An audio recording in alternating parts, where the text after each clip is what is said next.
Bueno, señores, en breve estamos conversando con el doctor Bauta Roja, ex ministro de Salud, ex senador de la provincia de Hermanas Mirabal y de la alta dirección de la Fuerza del Pueblo. Entonces, el ingeniero Bernardo Castellanos, lo tenemos en la línea telefónica. Buenos días, Bernardo. Buenos días, Julio. Buenos días a todos mis hermanos del Sol de la Mañana. Buenos días, hermano. Bueno, un abrazo para todos y, como siempre, muy privilegiado y complacido de participar en este espacio. Gracias, Bernardo. ¿Tuviste la oportunidad de ver ayer la exposición en la semanal del presidente, que fue dedicada al sector eléctrico, donde Celso Marrancini pues presentó los planes hacia los próximos 3 años, que en resumen veía que se trata de devolver las sedes al nivel más o menos en el que se encontraban cuando este gobierno llegó? Entonces, ¿qué piensas de lo que se planteó ayer en la semanal? Bueno, eso es risible, Julio. ¿Por qué es risible? Porque el PRM en la oposición y como plan de gobierno tenía algo parecido. ¿Y qué pasó en estos 4 años? Hicieron todo lo contrario. En estos 4 años, las cifras oficiales dicen que el sector eléctrico ha ido de mal en peor.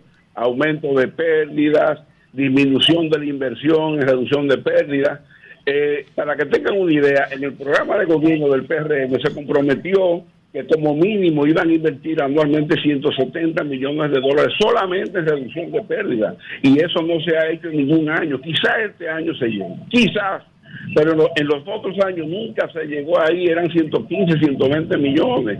Se les olvidó comprar contadores, transformadores, cables para las distribuidoras, al extremo que han tenido que salir a comprar transformadores reconstruidos porque no hay transformadores, y entonces le echan la culpa a Milton Morrison, pero Milton Morrison es de este gobierno.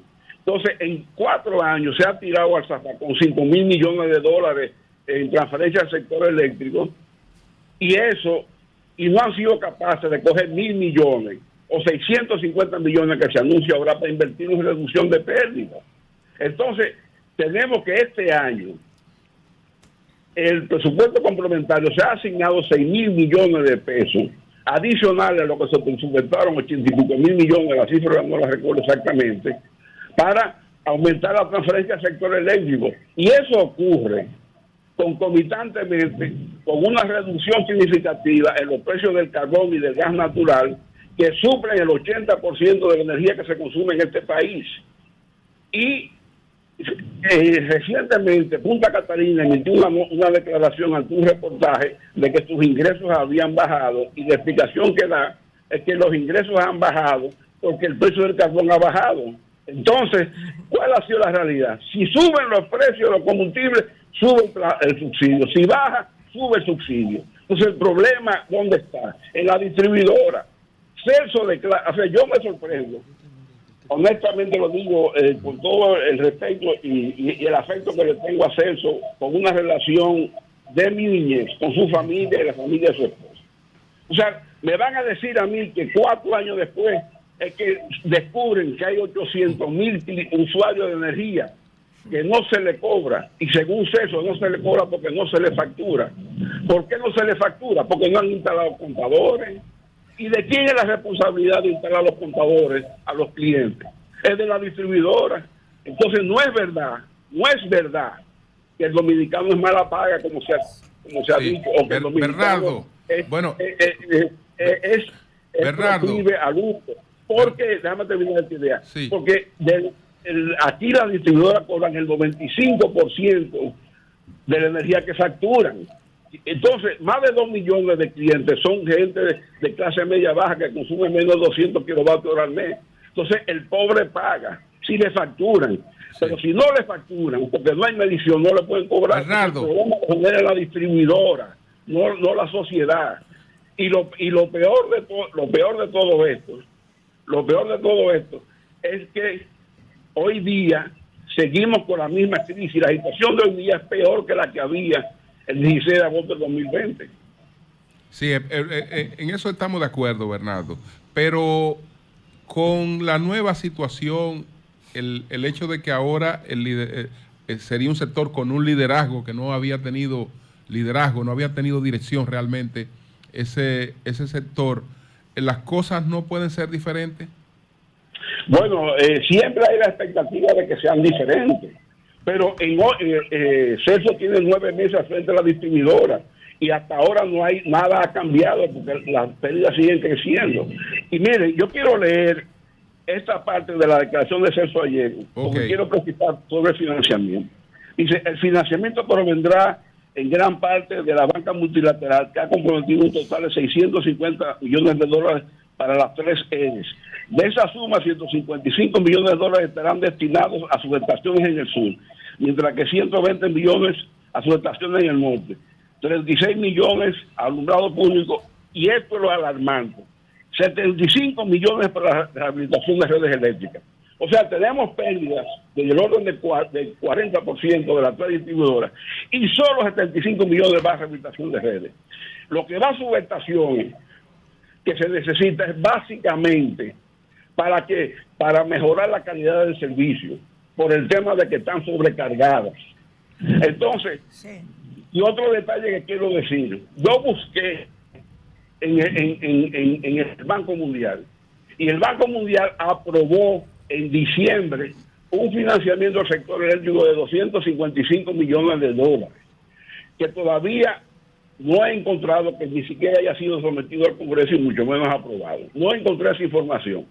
Pero además encontré una información cuando se aprobó eso en diciembre del año pasado de la directora de la representante del Banco Mundial en el país, que decía que el Banco Mundial ha comprometido en 10 años un financiamiento de 505 millones de dólares al sector eléctrico del país. Eso significa que estamos hablando de un promedio anual de 50 millones de dólares. Eso es una gota en el desierto.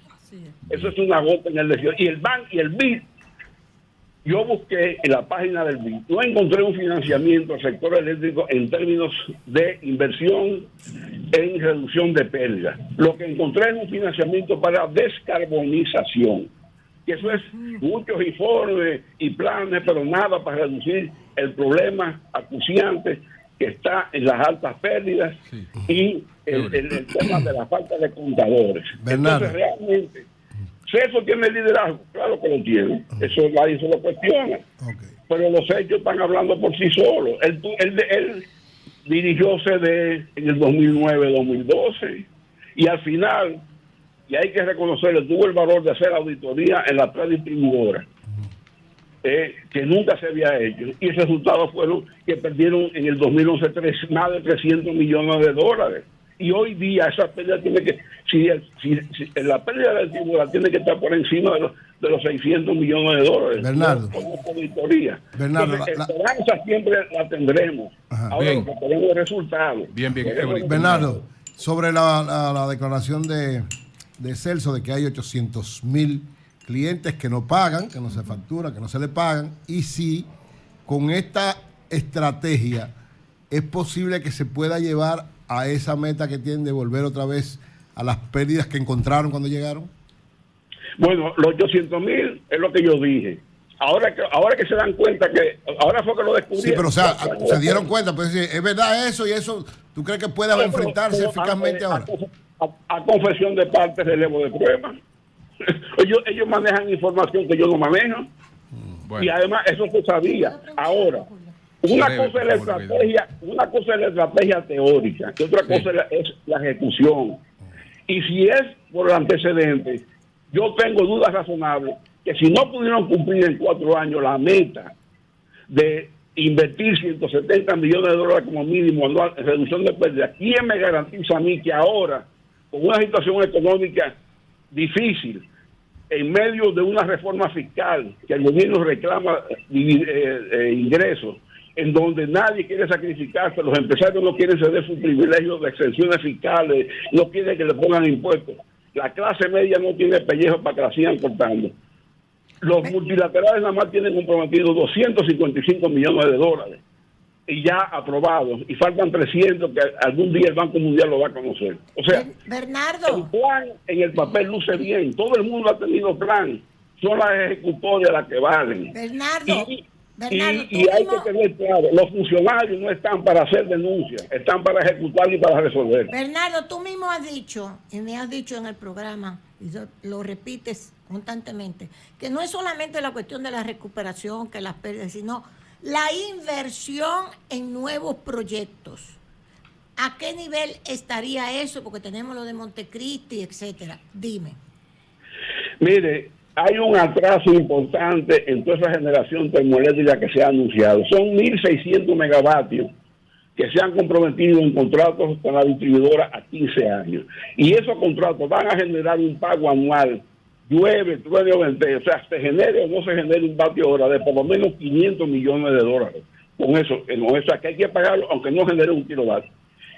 De eso se suponía que en este año iba a entrar Manzanillo Power Plant. Exacto. Pero cuando el Sol de la Mañana fue a dar, hace 2 años, sí, se dio el palazo inicial de ese proyecto, entrevistaron al jefe de obra, y yo tengo la entrevista, y ustedes la tienen ahí en el canal del Sol.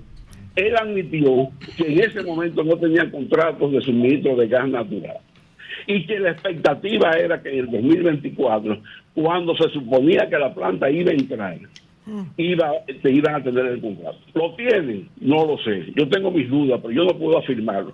Pero además de eso, Manzanillo Power Plant hizo este año una declaración, una noticia pública donde decía que había aumentado su capital suscrito a $250 millones, y de los cuales era pagado $165 millones. O sea, que en 2 años invirtieron $165 millones en un proyecto que, según una semanal que se hizo hace unos meses allá en Manzanillo Power Plant, se anunció que la inversión de ese proyecto son $750 millones.